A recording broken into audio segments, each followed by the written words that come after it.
Hey guys, this is Gamers from Nowhere, and before you begin this episode, you should know that we had all intention of not spoiling this movie.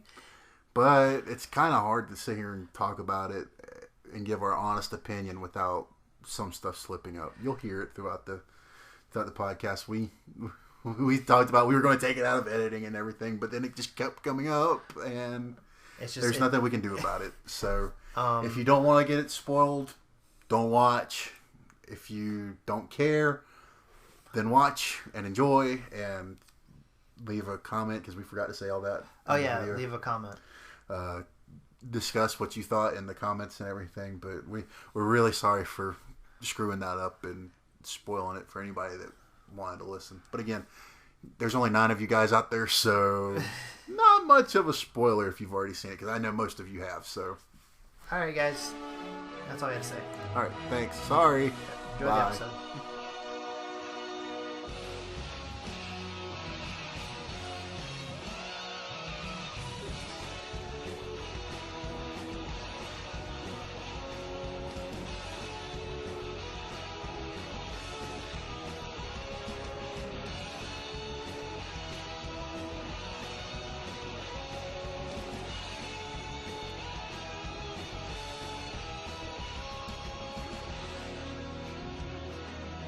Hey guys, it's Gamers from Nowhere. It is April 1st. April Fools, it's April 2nd. Oh, you got me. I was thinking it was April 1st. Did you really? No. Okay. Alright. Today we're going to talk about movies. Specifically, we're going to talk about Batman versus Superman. Batman versus Superman. Alright, so I really don't know. Or should we say, Grandpa versus maybe possibly the next James Bond? Next James Bond? Yeah. Henry Cavill wants to become James Bond. Oh, is he British? Yeah, go figure. Wow. He actually tried out for James Bond, but lost it to Daniel Craig. And so now that Daniel Craig is done, and he also tried out for Superman when they did the Superman Returns movie. Didn't Daniel Craig say like about the James Bond? Didn't he say he'd rather eat glass than do another James Bond movie or something? Probably. The last movie was not that good. You didn't like the last one? I didn't see it, but I heard it was okay. That's what I heard. It was like people were either like really divided on it. I thought it was like really good, or it was like the most generic, standard James Bondish James Bond movie. I had very high hopes for it because I love Christoph Waltz. I thought he was going to play an amazing villain, and he's not even hardly in it. And he's not? Yeah, I thought he was the main villain. He is. but then it's like he's in it for like all of maybe 30 minutes, if that. And, really? Yeah, and he doesn't even really do anything. He gets blown up halfway through it, and then it's like... Oh, spoilers.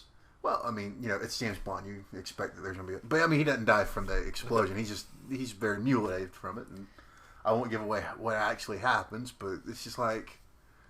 I don't know, it could have done very, very differently. Yeah, you think there's going to be another James Bond with Daniel Craig? No, I doubt it. I think he's done. I really think he's done. But that's what Henry Cavill was saying. He was saying that he wanted to go be James Bond now. He said that he had tried out for Superman and lost it to the guy who's actually playing the Atom from DC's Legends of Tomorrow that's on TV now. What? Yeah, he used to play Superman. He was Superman in Superman Returns. He lost to that guy. Right. Yeah, anyway, speaking of roles he should have had instead of having this movie, Batman vs Superman. Why don't you go first on your unfiltered opinion, and then I'll just say what I have to say. Honestly, again, it felt like it was a good segue from the last James Bond movie to this one. It was just way too much hype, and it didn't deliver. For me, it didn't. I was so looking forward to seeing this movie. I was so anticipating it, and I was just like everybody else. I was like, when I found out that Batman was going to be played by Ben Affleck, I was like, no. But after watching trailers and everything and the whole, do you bleed? You will. I got to where I was like, okay, well, maybe this will work. And I built it up in my head, okay, this is going to be really, really good. Jesse Eisenberg was in it. I actually thought he did pretty well as Lex Luthor. Okay. I felt like he put a whole different spin on what Lex Luthor is. He's not your typical Lex Luthor. But he made it his own, and I felt like it worked for the kind of movie it was. You could tell that a bunch of people didn't watch trailers for it because everybody I've heard talk about this movie is like, oh man, one of the biggest parts, and this is a spoiler alert, is when they reveal Wonder Woman. It's like, have you not watched the trailers to know that Wonder Woman was already going to be in the movie? Actually, yeah, I don't want to interrupt you. I have one question. Yeah. Do you think you would have enjoyed the movie more had you not seen the trailer? No, because actually the movie itself is fine. Like, the story for the movie is fine. I love the way it started off with the telling of Batman and how he lost. I don't remember if in Tim Burton's Batman if they explained how he lost his family or not, but like this is really the first time that I can remember that they kind of went in depth with what happened to his parents in a cinema experience. I thought that part was really good. I thought it was really good. I felt like it was going to kind of take off from there, and then he gets lifted up by the bats, and I was kind of done at that point. Anyway, no, for me, it wasn't an issue of the story. It wasn't an issue of knowing what was going to happen. It was an issue of the movie took too long. For me to say that a movie takes too long is saying something because I don't mind a pretty long movie. Mm-hmm. But the movie was almost 3 hours long, or at least it felt like it was. Oh yeah, it was over 2.5. And I felt like it could have really cut down on a lot of it because for the most part I was sitting there going, okay, well, nothing's happening. What's going to happen now? Nothing's happening. Also, there was 2 or 3 different times, that's a lie, 5 different times that I sat there and thought to myself, okay, the movie's about to end. Oh, wait, no, it's not. It would go on into more plot. And that's the way Man of Steel was to me as well. It felt like there was different times where it was just like, okay, this is over. Oh, wait, no, it's not. And I guess that's just the way that Zack Snyder directs his movies. I don't know. I've not really seen much of his work. Oh, I've seen way too much. If I have, I can't think of what it is that he's done aside from Man of Steel and this. Well, yeah. He, let's see, he did 300. Okay. I thought 300 was okay. I thought that it was good. Did you see Sucker Punch? Sucker Punch is terrible. That was Zack Snyder. That is probably one of the worst movies I've ever seen. Well, that's Zack Snyder too. I should have known because it looks just like Sucker Punch. He also did his most famous probably the movie that most people consider to be decent from him is the I think it's like 2004 Dawn of the Dead. Okay. It was the one where it was like one of the first fast zombie movies that people started freaking out about, right? He did that, and a lot of people actually like that. Yeah, I haven't seen that one, but I have heard it was good. I think it's whatever, but people really like it. So. Again, I haven't heard, so I haven't heard. I haven't seen it. Right. But anyway, so back to Batman vs Superman. It to me, it just felt like it went on too long. I would have loved it if they went ahead and instead of making this Batman vs Superman and introducing Batman to the audience in this film, I felt like they could have taken a lot of time out and just went ahead and done a whole new Batman movie with Ben Affleck. Oh, not that it would have been any good. I have one thing to say about that. Ben Affleck is writing his own Batman film. Okay, that's cool. Again, I feel like it should have come out before this one. It took too much up to try to introduce you to Batman, to try to introduce you to Bruce Wayne. I loved how it started. I loved how it started off again with showing Bruce Wayne's parents being killed and then him being there in Metropolis when Superman's fighting General Zod. I thought all that was great. I felt like that was really cool. But at the same time, I felt like they could have expressed who Batman was a whole lot better in a separate movie as opposed to trying to fill it in with this is who Batman is, this is who he is now as opposed to in the past. And now we got to figure out why him and Superman are going against each other. Right. I don't like the thing that brought them together. I won't spoil that, but I felt like it was very anticlimactic. It was just like, really, this is the thing that's going to make them say we need to join forces. Very quickly too. All right. It was very quickly, and it felt like Zack Snyder was just like, you know what? We have an hour left of the movie. I need to hurry up and finish this before I have one of them kill each other. All right. So, can I go? Yeah, I'm done. Sorry. All right. Okay. Here's the thing. I thought this movie, when I first watched it and walked out of the theater, I thought, it's actually a pretty good movie. It was better than I thought it would be. But then I actually started thinking about it for 2 seconds, and I realized it's actually not that good. Yes. One thing... for once, we actually agree on a movie. Yeah, I know, for once.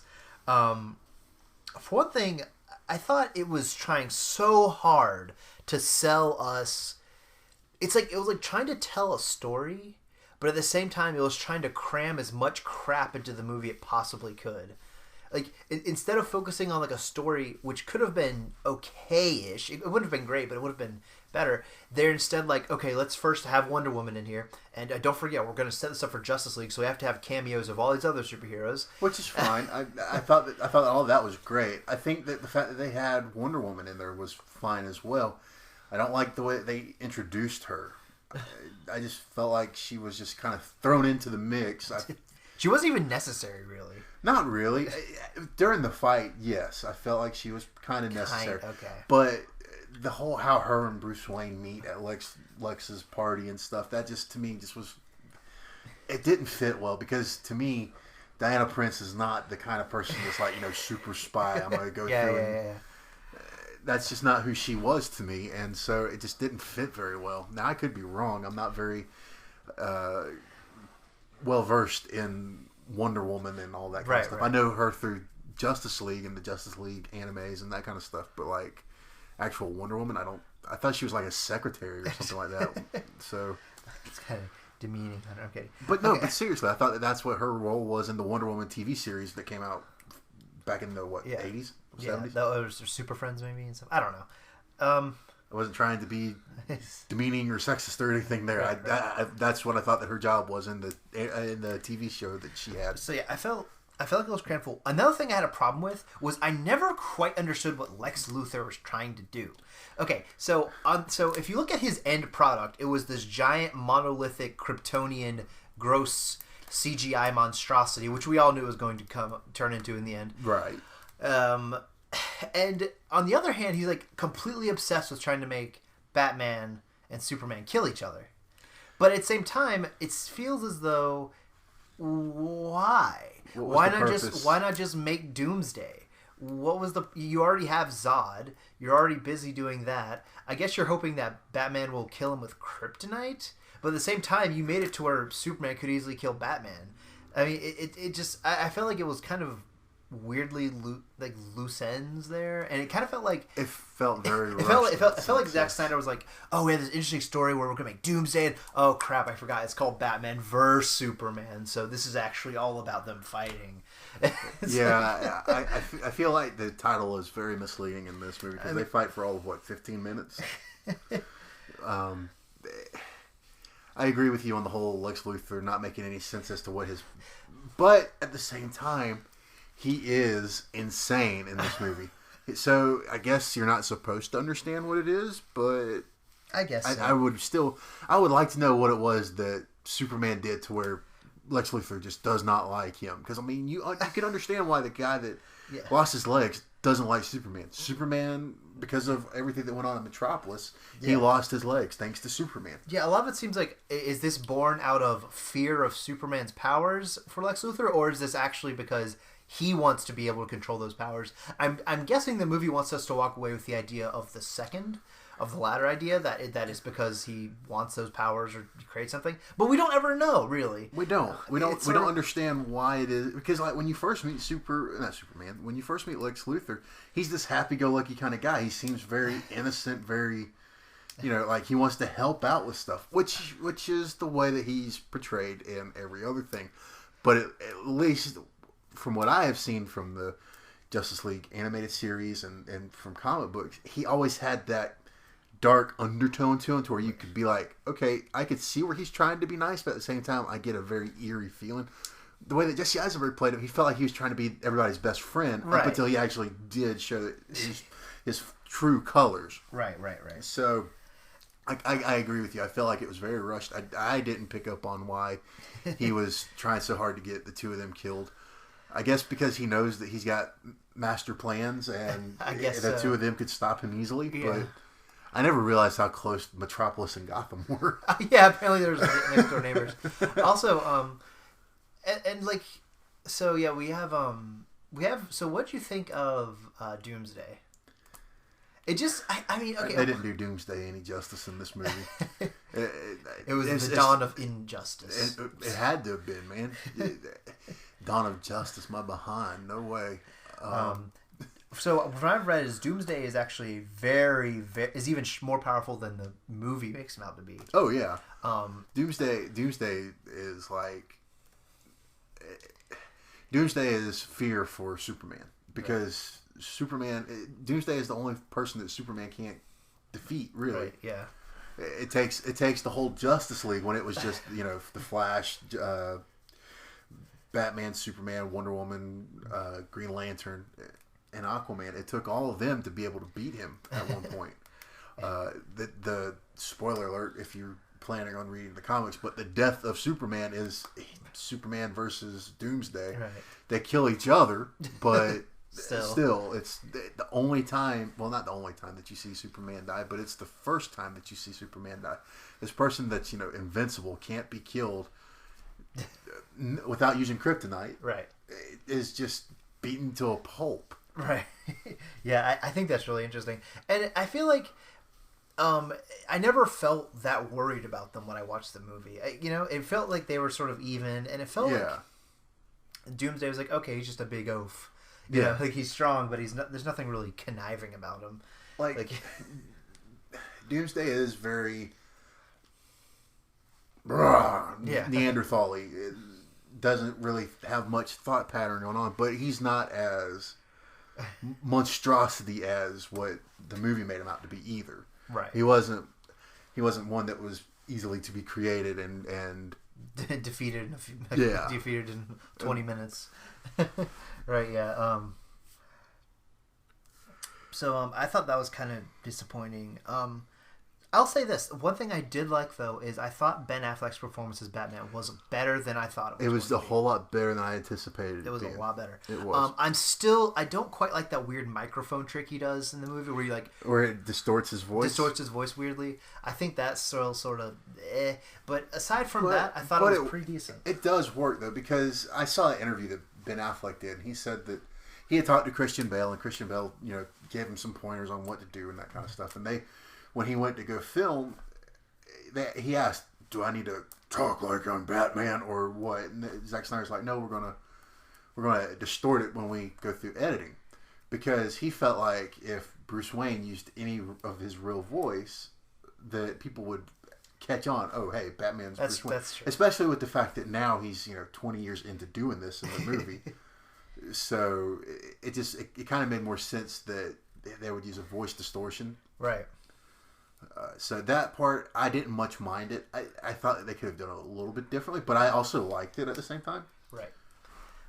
So my final thing I have to say, it's a twofer, and it's not so much about the film's plot, but it's about the sort of the film techniques and decisions that were made in the film. One, I felt like it was okay. Well, I'll say this first. There was too much slow motion. There was so much slow motion that it got to the point where I was not able to tell what was happening and what was live action and what was not slow motion. In fact, the very first thing we see, which I agree, I like the sequence with Bruce Wayne running away from his family, is in slow motion.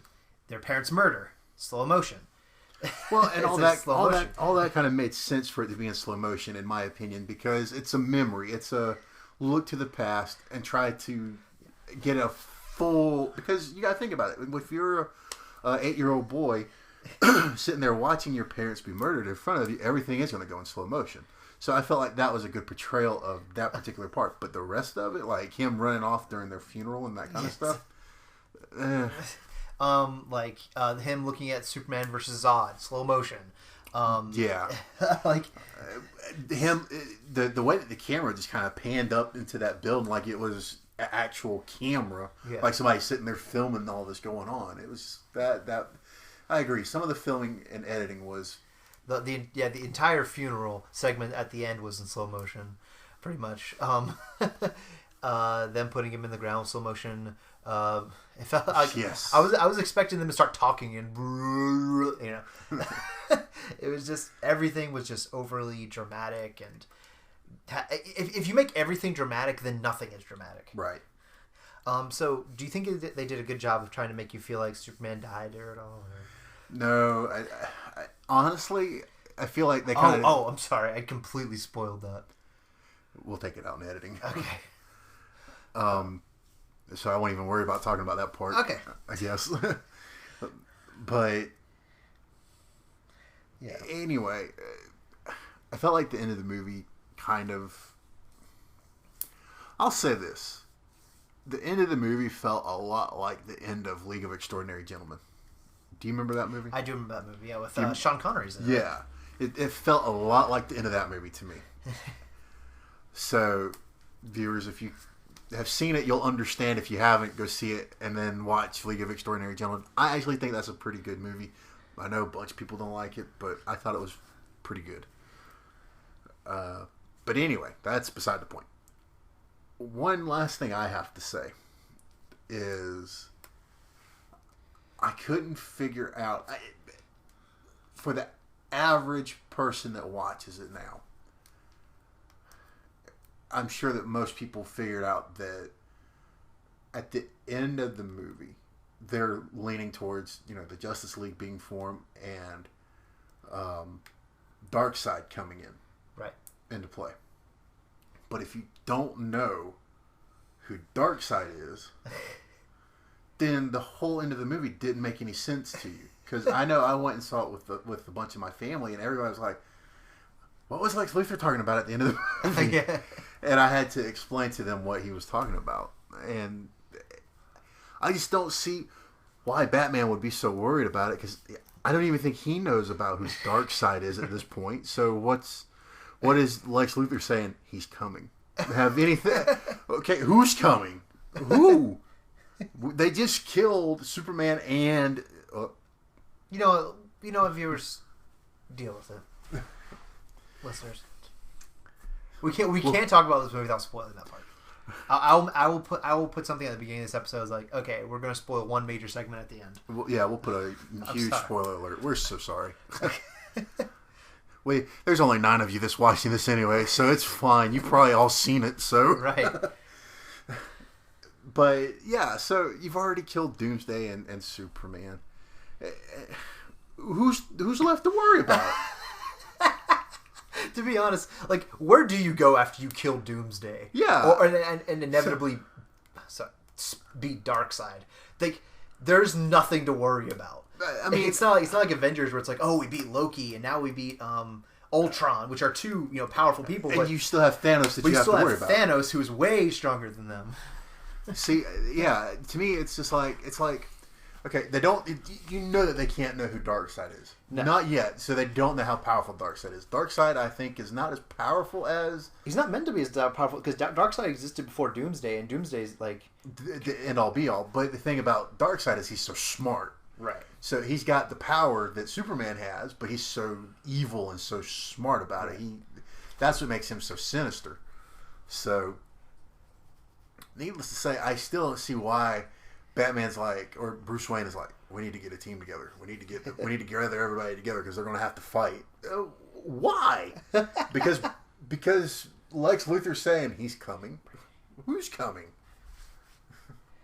Yeah. Now, one villain I think would be interesting if they teased would be Brainiac. I would like it if they did Brainiac, but then you've got too many Superman villains being put into play. I guarantee you, at the end of the Justice League Dark movie or whatever they fight Darkseid, I guarantee you they're going to try to tease Brainiac in some form. Well, I would think they would too. I have to say, one thing I am excited about with them doing a Justice League movie is, like with Avengers, I was so excited because there's a bunch of this Marvel superheroes. And you like Marvel more than DC. I do.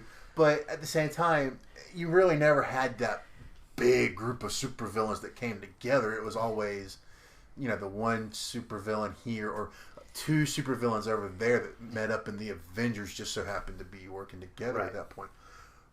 With Justice League, you always had the Legion of Doom on the other end, and I love the Legion of Doom. If you know me, you know I love my villains, and I have to say, Legion of Doom is just awesome because, I mean, come on, Gorilla Grodd and Lex Luthor working together, the two smartest minds in all the planet working together, and they still can't beat the Justice League.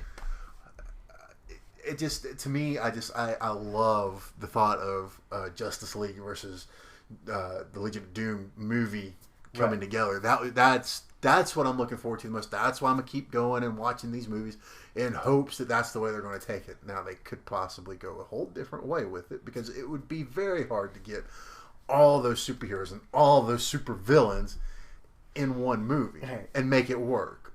But if they're going to make them 3 hours long, it can work.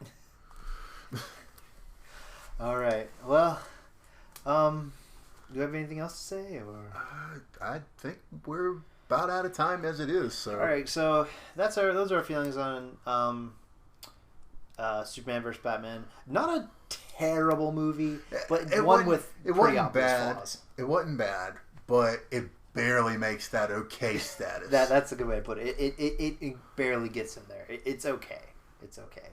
It's right there at that bottom part of okay. I feel like if it was in a pool, it would be right there at that shallow end of the pool where you can kind of still stand up a little bit, but at the same time you're still kind of drowning a little bit. So it's competent. It's okay for what it is, I think. Yeah. It's not so bad that it's going to crush the ambitions of a DC cinematic universe. No, I don't think it will either. I mean, it did fine in the box office, so it'll be. But I feel like it let a lot of people down. I'll say this: I'm glad I spent the $10.50 to go see it as opposed to spending $25 when it comes out on Blu-ray to see it. That is a good point. If so, maybe you should go watch it there. That's what I say. I say if you want to go see this movie, go see it in theaters. Go get it out of your system. That way, when it comes out on DVD, you ain't got to worry about spending the extra $10 for it. Right. All right, guys. Well, that's all the time we have for today. All right. From nowhere, we'll see y'all next time. Later.